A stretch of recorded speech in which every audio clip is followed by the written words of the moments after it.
എന്താ? ആരാ? ഞാൻ ചോദിക്കുന്ന കേട്ടൂടെ? ആരാണ്? എന്തു വേണം? ഞാൻ ചന്തു നായർ, ഈസി ബുക്സ്, തൃശ്ശൂരിന്നാ വരുന്നേ. ഈ ചന്തു നായർ നമ്മുടെ NS അനന്തപത്മനാഭൻ നോവലിസ്റ്റ് ഇവിടെ ഉണ്ടെങ്കിൽ തരൂ. ആ വരൂ, കയറിയിരിക്കൂ, ഞാൻ അദ്ദേഹത്തോട് പറയാം. Thank you. വരൂ, ഇരിക്കൂ. ആ അതിനെന്താ?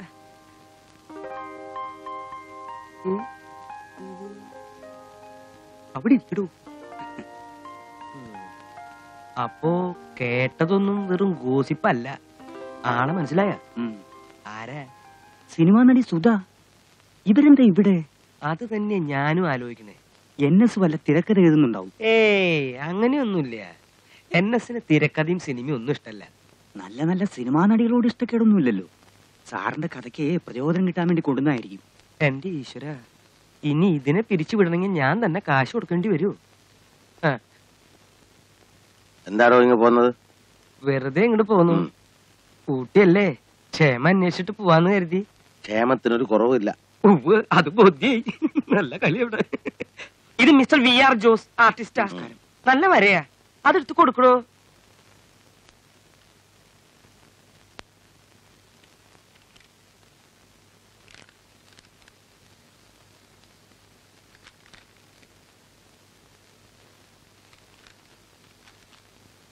VR Jose design ചെയ്തതാണേ.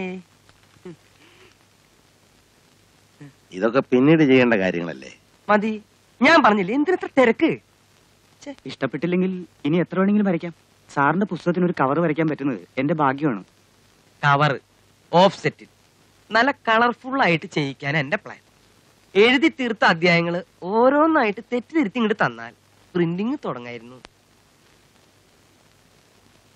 ആട്ടെ, എവിടം വരെ ആയി? എന്ത് നോവൽ തുടങ്ങിയിട്ടില്ല. തുടങ്ങിയിട്ടില്ലെന്നോ? അപ്പൊ നവംബറിൽ എങ്ങനെ പുസ്തകം കൊടുക്കും? കൊടുക്കാന്ന് പ്രതിജ്ഞ ഒന്നും എടുത്തിട്ടില്ലല്ലോ. എങ്കിലും എന്ന് തുടങ്ങും എന്ന് തീരും എന്നൊന്നും പറയാൻ പറ്റില്ല. ദോശ വിട്ടെടുക്കൊന്നുമല്ല. അതറിയാം. എങ്കിലും NS അല്ല, ഞാനൊരു അബദ്ധം ചെയ്തിട്ടുണ്ട്. ഇന്നലത്തെ പത്രത്തിൽ ഞാനൊരു പരസ്യം കൊടുത്തു, പ്രീ പബ്ലിക്കേഷന്റെ. ഇന്നലെ മുതൽ ചേരാൻ ആളുകളെ തിരക്കാ. നവംബറിൽ പുസ്തകം കൊടുക്കാൻ ഞാൻ പരസ്യം കൊടുത്തിട്ടുണ്ട്. എന്നോട് ആര് പറഞ്ഞു കൊടുക്കാൻ? കേട്ടാ? ആരോട് ചോദിച്ചോണ്ട് കൊടുത്തു? അല്ല, അതിപ്പോ ഞാൻ തന്നെ അറിയാണ്ട്. ഞാൻ എഴുതുന്നില്ല. NS എഴുതിയാൽ തന്നെ പുസ്തകം തനിക്ക് തരുന്നില്ല. എന്താ പറയണേ? തന്നെ പോലുള്ള മൂന്നാംകിട പബ്ലിഷേഴ്സിന് പുസ്തകം കൊടുക്കാൻ തയ്യാറായി എന്നെ വേണം പറയാൻ. NBSനെയും DC ബുക്സിനും തഴഞ്ഞിട്ടാ തനിക്ക് തരാൻ സമ്മതിച്ചത്. അത് ശരിയാ. നിങ്ങളുമായിട്ട് എനിക്കൊരു ബന്ധവും ഇല്ല. പോകാം. NS ഇറങ്ങിപ്പോടോ. അല്ല, എന്നാ പിന്നെ നമുക്ക് പോവാം. NS ഒരു തെറ്റ് പറ്റിപ്പോയി. ഇനി ഇവിടെ വന്ന് ആലോചിക്കാതെ ഒന്നും ഞാൻ ചെയ്യില്ല. ഉറപ്പാ. ഈശ്വരനാണ് ഉറപ്പ്. ദേ, ഈ കാല് പിടിച്ച് ഞാൻ പറയാം, എന്നോട് ക്ഷമിക്കണം, എന്നെ ഉപേക്ഷിക്കരുത്. പന്നിക്കച്ചവടം അല്ലേ? പന്നിക്കച്ചവടം. പന്നിക്കച്ചവടാ? എന്താ NS ഇത്? നിങ്ങൾക്കൊക്കെ അതേ ചേരൂ. അങ്ങനെ വല്ലതും ചെയ്ത് കാശുണ്ടാക്ക്. അല്ലാതെ എന്നെ വിറ്റങ്ങനെ കീശ വീർപ്പിക്കാൻ നോക്കണ്ട.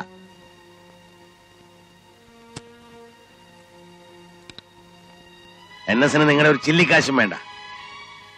10-12 വർഷമായിട്ടൊരു വരി പോലും കുറിച്ചിട്ടില്ല. എന്നിട്ട് ഞാൻ സുഖമായിട്ട് ജീവിച്ചു. ഞാൻ ചെയ്തു വെച്ച പുസ്തകങ്ങളുടെ വരുമാനം മതി എനിക്ക്. നിങ്ങളെ ഇനി എന്റെ മുമ്പിൽ കാണരുത്.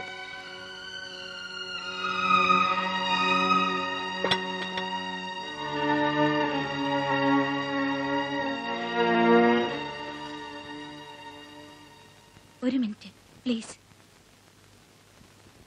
സുധിയാണ് പറയുന്നത്. പ്ലീസ് ഒരു വാക്ക് ഞാനൊന്ന് പറഞ്ഞോട്ടെ.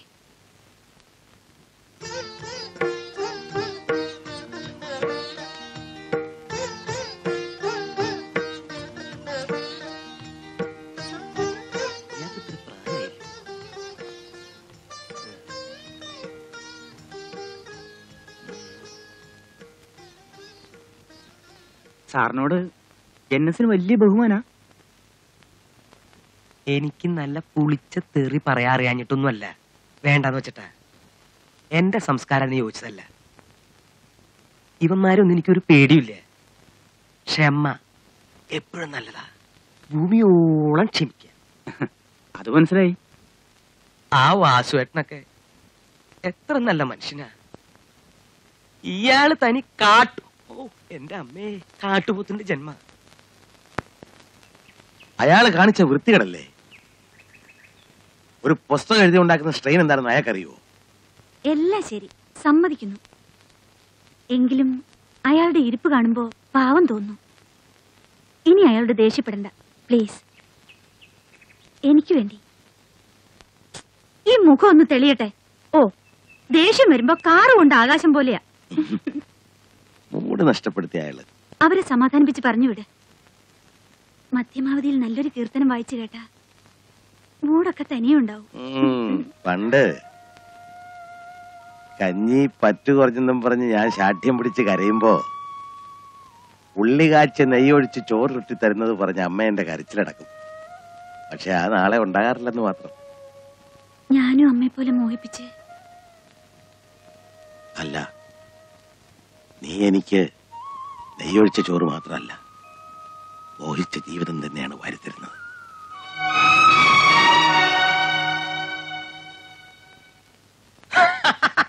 മതി മതി, എന്നെ ഇഷ്ടമുള്ള പേര് തന്നാ മതി. എഴുതുന്നത് ഈ ചന്തുനായർക്ക് എന്നെ തരണം. സത്യം പറയാലോ, എന്റെ ജീവൻ തിരിച്ചു കിട്ടിയത് ഇപ്പഴാ. ഈ ആഴ്ച എഴുതി തുടങ്ങണമെന്ന് വിചാരിച്ചതാ, പറ്റിയില്ല. മനസ്സ് എഴുതാൻ പാകമായിട്ടില്ല. ഒരു വരി എഴുതിയിട്ട് ഏതാണ്ട് 10-12 വർഷത്തോളം ആയില്ലേ. സാവകാശം മതി. സ്മാർട്ട് കളിക്കണ്ട, സാവകാശം മതി. ചൂടാവില്ലെങ്കിൽ ഒരു കാര്യം പറയട്ടെ. ചൂടാവൂ? പറയൂ. മനസ്സ് മറ്റു കാര്യങ്ങളിൽ വ്യാപരിക്കുമ്പോൾ ചിലപ്പോ ഏകാഗ്രത കിട്ടാതെ വരും. തെറ്റല്ല. ഏകാഗ്രത കിട്ടിയില്ലെങ്കിൽ എഴുതാൻ പറ്റിയില്ലെന്നും വരും. മനസ്സിലായി. അവരെന്ന് പോവും? കക്ഷി പോകുന്നില്ല. പിന്നെ കൂടെ താമസിപ്പിക്കാനാ പ്ലാൻ? അതെ, ജീവിതകാലം മുഴുവൻ എന്നോടൊപ്പം ഉണ്ടാകും. എന്നെ ചെന്ത് ഭ്രാന്തായി പറയണേ. ഈ ഭ്രാന്ത് എനിക്ക് ആവശ്യമാണ് ചന്തുനായരെ, അല്ലെങ്കിൽ ഞാൻ നശിച്ചു പോകും. ഉറങ്ങിക്കിടന്ന് എന്നെ ഉണർത്തിയത് അവളാണ്. നഷ്ടപ്പെട്ടു പോയ എന്റെ മനസ്സും ജീവിതവും തിരിച്ചു നേടിത്തന്നത് അവളാണ്. ആളുകൾ എന്ത് പറയൂ എന്നെ? എന്ത് വേണമെങ്കിലും പറയാം. എന്റെ മനസാക്ഷിയാണ് എന്റെ ശരി, എന്റെ സത്യം. എങ്കിലും ഇത് എന്നെ അതല്ല, ഒരു ഭാര്യ വേണമെന്ന് നിർബന്ധമാണെങ്കിൽ നല്ല അന്തസ്സുള്ള തറവാട്ടിൽ നിന്ന് ഒരു സ്ത്രീയെ കിട്ടില്ലേ? ഇതൊരു സിനിമാക്കാരി, അതും വേറൊരാള് കുറെ നാള് കൊണ്ടു നടന്ന്.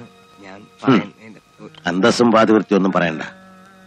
അന്തസ്സും പണവും പ്രതാപവും ഉള്ള വീട്ടിലെ സംസ്കാര സമ്പന്നയായ ഒരു പെണ്ണ് ഒരു താലിച്ചാട്ടിൽ എന്റെ കൈയും കാലും മനസ്സും കെട്ടി ഉമിത്തിയിലിട്ട് നീറ്റി ചോരയും നീരും ഉറവകളും വറ്റിച്ച് എന്റെ ചേതനകളെ മരവിപ്പിച്ച് ഒടുവിൽ എന്റെ കുഞ്ഞിനെയും കൊണ്ട് മാംസബലമുള്ള മറ്റൊരു പുരുഷന്റെ കൂടെ ഇറങ്ങിപ്പോകാൻ വരെ കഴിഞ്ഞ അന്തസ്.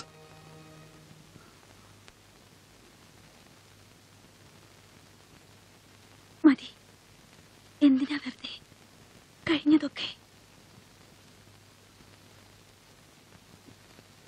ചന്തുനായരെ, അനന്തപത്മനാഭൻ എന്ന എഴുത്തുകാരൻ വർഷങ്ങൾക്ക് മുമ്പ് മരിച്ചുപോയതാണ്.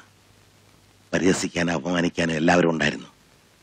ഒരു പുനർജന്മം കിട്ടിയത് ഇവരിലൂടെയാണ്, ഇവരുടെ സ്നേഹത്തിലൂടെ. ലോകത്തിലെ ഏത് ശക്തി എതിർത്താലും ഇവരെ എനിക്ക് വേണം.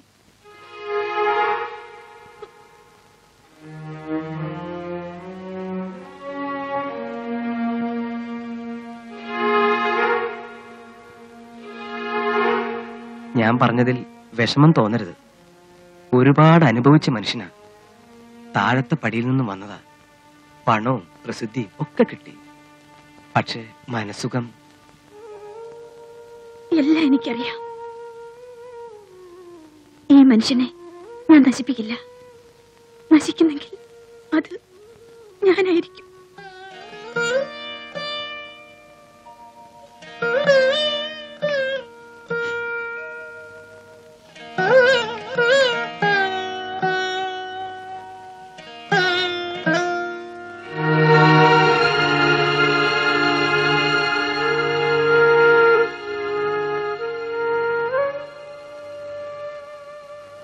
ആളുകൾ പറയുന്നത് വിട്ടുകളയോ?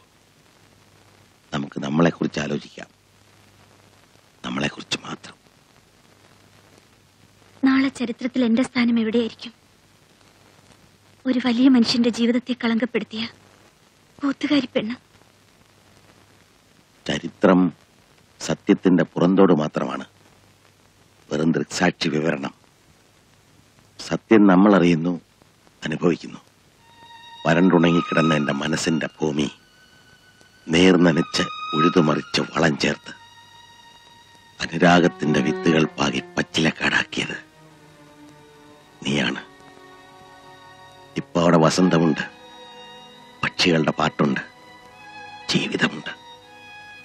എല്ലാം തന്നത് ഈ കൂത്തുകാരി പെണ്ണാണ്. ഞാൻ എന്താണ് നൽകിയത്? മോഹിച്ചു വഞ്ചിക്കപ്പെട്ട ഈ മനസ്സും ശരീരവുമോ? ഞാൻ അഭയം തേടി വന്നവൾ. മരണം പോലും കൈയൊഴിഞ്ഞപ്പോ എന്നെ ആശ്വസിപ്പിച്ച കൈയാണിത്. എന്നെ ഉയർത്തി നിർത്തുന്ന ഈ കൈ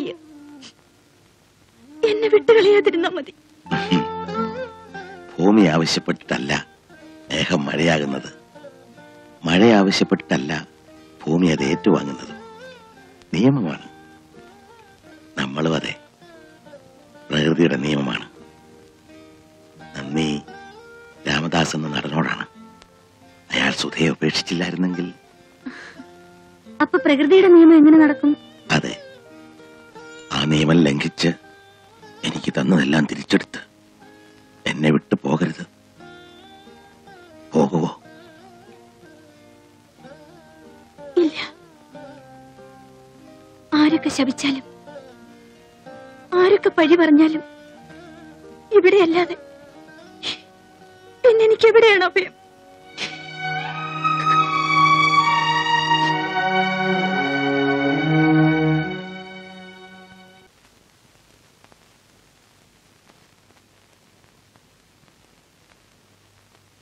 നല്ല ഭംഗിയുണ്ട് അവരെ കാണാൻ.